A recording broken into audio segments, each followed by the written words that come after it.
Hello everyone, welcome to moneyinvest.in. So today we are going to talk about how to calculate XIRR using one of the XIRR calculators out there. So we'll be seeing the practical use of this calculator, right? So if you are having some portfolio or you are having some cash flow, you have booked some profit. So over the years or over the given period of time, how to calculate your actual returns, right? So I'll get started here.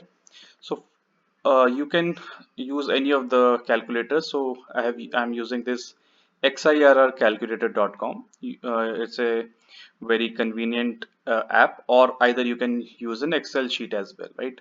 This you can access from anywhere, either from mobile or your desktop. So you can log in here. Uh, you don't have to log in actually. You can just go to xircalculator.com, and then here you find there's a quick user guide as well. If you want to open this, you can just go through. I'll tell what to do in detail, right? So let's say uh, you are investing in some mutual fund or in the share market, and you want to know your actual returns. So how to do that, right? So we'll take example of one entity, either it is a mutual fund or it's a one particular share.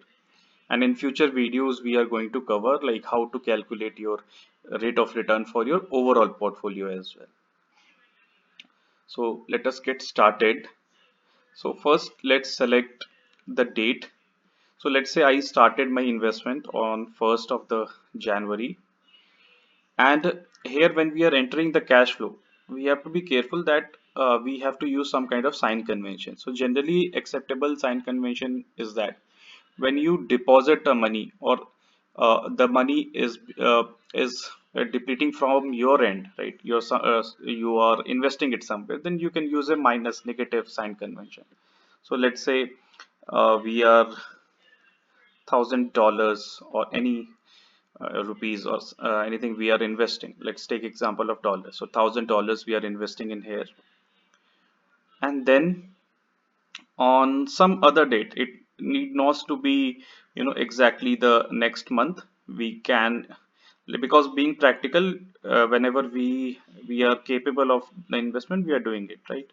So on 7th of March, let's say we will invest minus $2,000. Okay.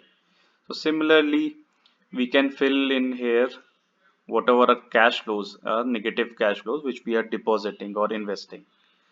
So we can, and it can be like just after that as well, right? So there can be multiple cash flows, right?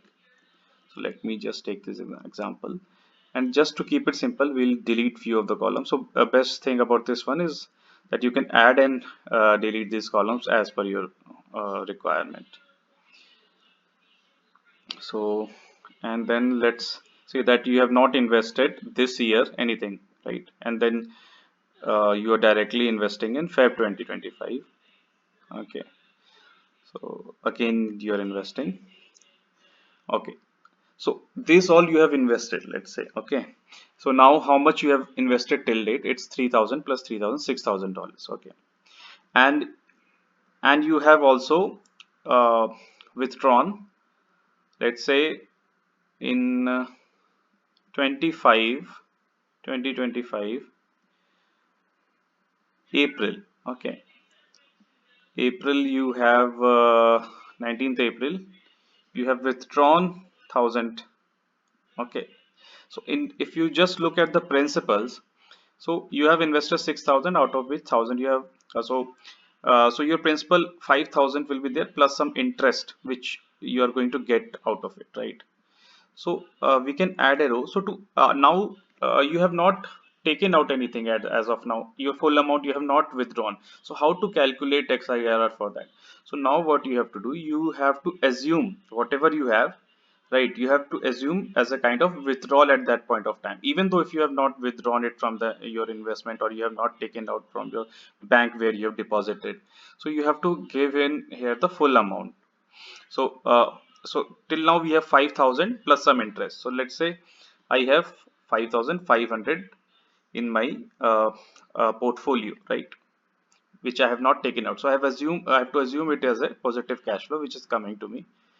And on, let's say, in 2025,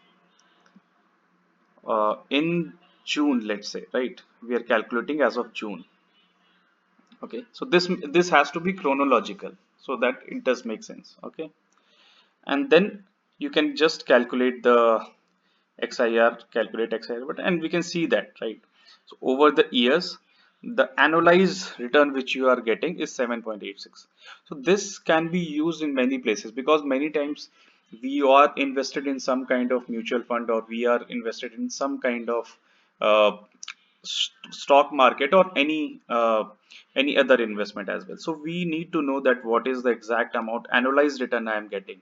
So people many times don't know this, but now you can know it using this calculator or any other Excel sheet, so that you can make better investment decisions.